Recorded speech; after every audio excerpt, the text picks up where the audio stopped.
SMD Law is the official law firm of the Spartan Nation. Check them out on the interwebs at smdalaw.com or at 866-529-3537. No matter where you are in the state of Michigan, Upper Peninsula, Lower Peninsula, it doesn't matter. They have an office near you.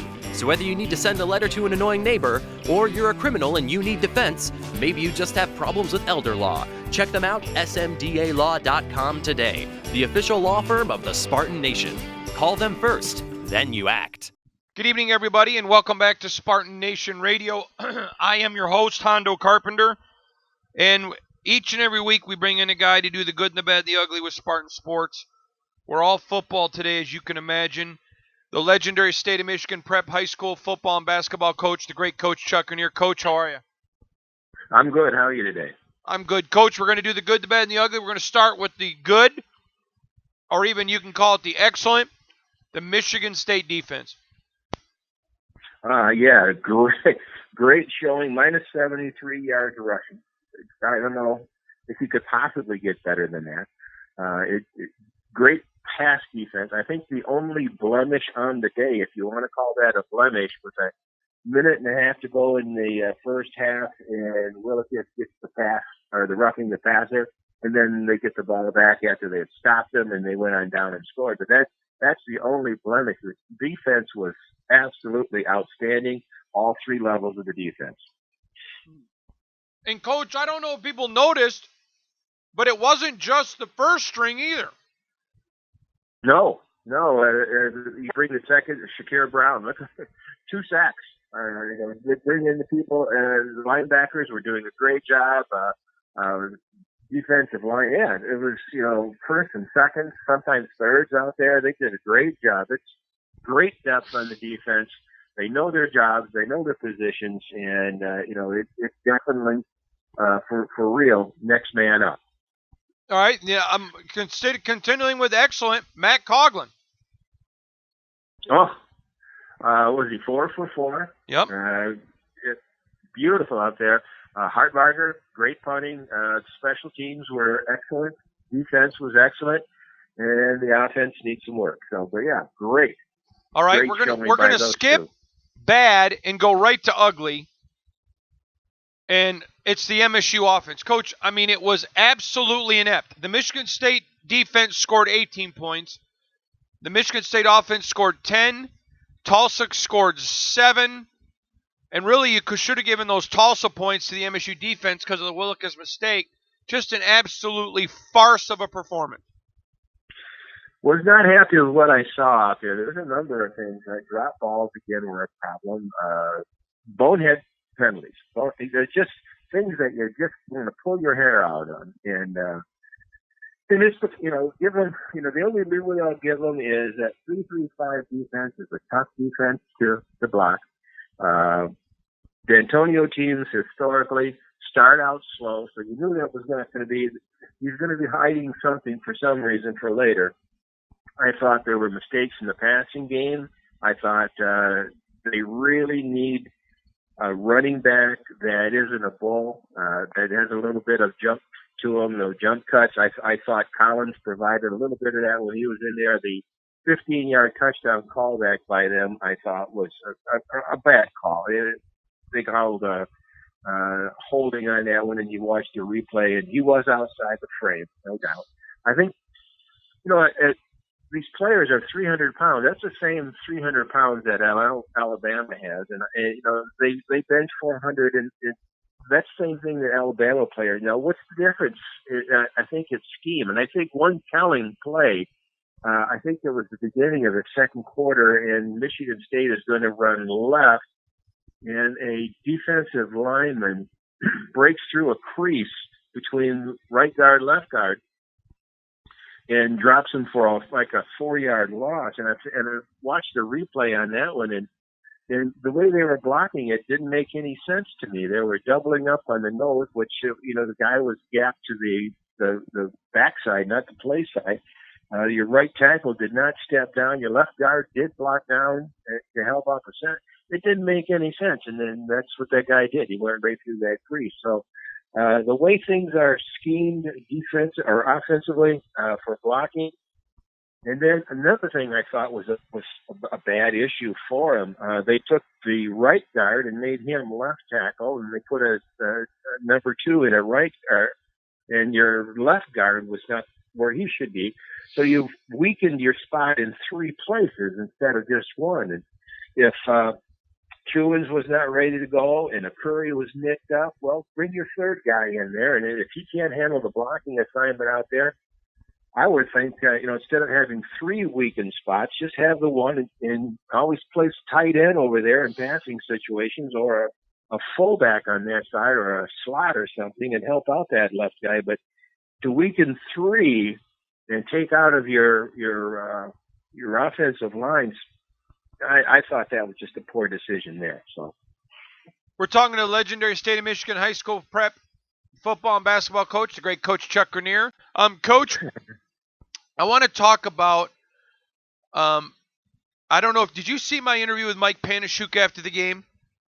Not Mike. I saw some of the other interviews. I didn't see that one. Okay. I have to be very careful because, as you know, and you've been around me, and Coach, if I'm saying anything that's not 100% truthful, I want you to correct me. I know a lot of what goes on. Do I not? You do. You do. And I was told, report what we say. Offense 1. Okay? I reported offense 1. I've warned people about the stats, but in my interview with Mike Panashuk, basically we both admitted all that was just a bunch of crap. This offense the offense beat the defense, but it needed help every time. And I don't think D'Antonio helped. No one played well. But after the game, he goes out. He doesn't blame it on coaching. He blames it on execution. And, Coach, I got an email from a very angry parent who talked about these are the same things that went on last year. You fire none of your buddies. And same problems going on. How do you have the audacity when your coaches are paid hundreds of thousands of dollars and got raises to not quite call out your coaches, but the unpaid players? I thought the guy made a fair assessment. I agree. I totally agree. I was talking with somebody, and they said, well, yeah, but the offense won the first 2 against what team were they playing against in the scrimmages? But, you can look back at the game, and there's some really isolated areas that come to mind to me about why they're not doing and performing the way that they should. And like I said before, 300 pounds is 300 pounds, and a 4.5 is a 4.540, and so on. It's just the way, maybe it's the way that you go about and do it. And I'm thinking the second time Rocky came in, by the way, let me make a statement on that one. To bring your second string quarterback in to run Wildcat on a couple plays, that's embarrassing. What play are we going to run? Well, we're going to run the quarterback keeping the ball on a wild. Okay, got it. Anyway, when he ran that second one and didn't make the first down, you can see if you watch the replay on that one, our tight end on that one came out and tried to aggressively block on that guy, and I think it was a corner. I'm not quite sure on that one. So he went and he aggressively blocked on him. He lost him. The linebacker slipped in and made the stop before Rocky could get the first down. And then I watched the Alabama game, and I watched how they're blocking on that one, and the guy stop blocked them and, just kept them in the way. You can block somebody without even touching them sometimes, and that's what the Alabama tight end did. But instead, we went after him, and he slipped, and then got support from the inside, didn't make the first down.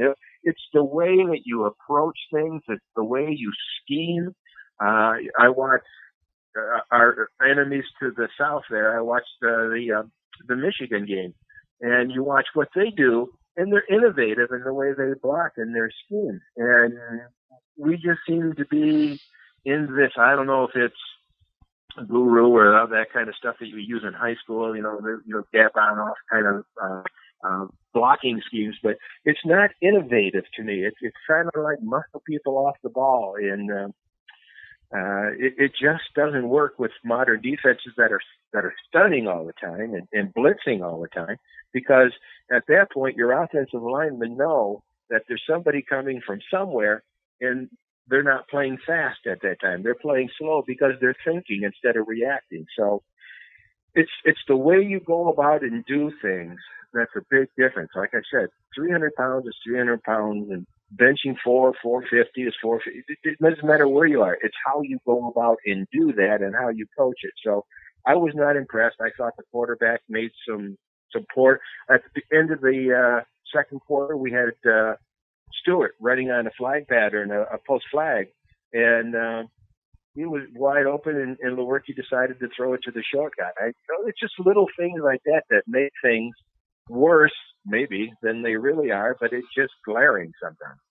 Coach, lastly, we're talking about the good, the bad, and the ugly. Coach Chuck Grenier, legendary State of Michigan high school football prep and basketball and football coach. Coaching. I mean, I'm sorry. It was the same staff, essentially, minus Terrence Samuel, and same results. I have said all year, and I maintain it, and I believe it, Mark D'Antonio gambled with his legacy. True or false? Oh, absolutely believe it. You know, you can put, what I say at one time before, you can put lipstick on a pig, but it's still a pig. So, yeah, he's gambled with his legacy. I think they're going to struggle offensively this year, and there's no doubt he's really, you know, when Duffy was here, Duffy had great teams, and he had a team that went, you know, I think they were 500 or less that one year, and had like 8 players go to the NFL or something crazy like that one year. And that's what people remember. Duffy went out on a sour note, and I'm hoping that they get this thing straightened around so that Mark doesn't. Coach, one other thing. This is not a question about Rocky Lombardi or anything like that. But Brian wasn't at his best. Were you surprised they didn't put, you know, if you don't believe in Rocky, fine, put Theo Day in. If you don't believe in Theo, put Peyton in. Were you surprised? This is the same thing we've been chewing since I've been on here for 9 years now. Why do you not, you got a 25-point lead. Why do you not run your second quarterback in there and give them time, your third quarterback, give them game reps? I don't understand that. Just get them in there and let them play. You got a good lead, and you don't want to. D'Antonio never wants to run the score up, so you're not going to. What you're going to do is you're going to throttle down your offense at the time. Keep your offense rolling. Put your second string quarterback in there. Like they say, all coaches say, you're one play away from starting anyway. Give them some time. Look what happened last year when Lewerke got hurt or re-hurt or whatever he was there last year. Then they had to put Rocky in there. Then they throttled the offense down. He's working against the coaching staff. He's working against the team that you're playing. Get him in there. Get him his reps. Get him ready for in case something happens. There's nothing wrong with having 2 quarterbacks in there. Then on the other hand, too, if you got Rocky in there and they're participating, when you want to put him in those wildcat situations for short yardage, then the defense knows he's not just running the ball. But if you watch that game, watch the replay on that one, they've got 11 or 10 guys within 9 yards of the ball at times up there. And the defensive backs are not reading at the snap of the ball. They're just come flying forward. You can't block those guys. There's just too many of them to block. So loosen up, get innovative, and try to be progressive on your offense. So just venting. He is the great coach Chuck Grenier, the good, the bad, and the ugly with Spartan football. A lot of ugly today. We'll talk to him again next week. The great coach Chuck Grenier. The great coach Chuck Grenier.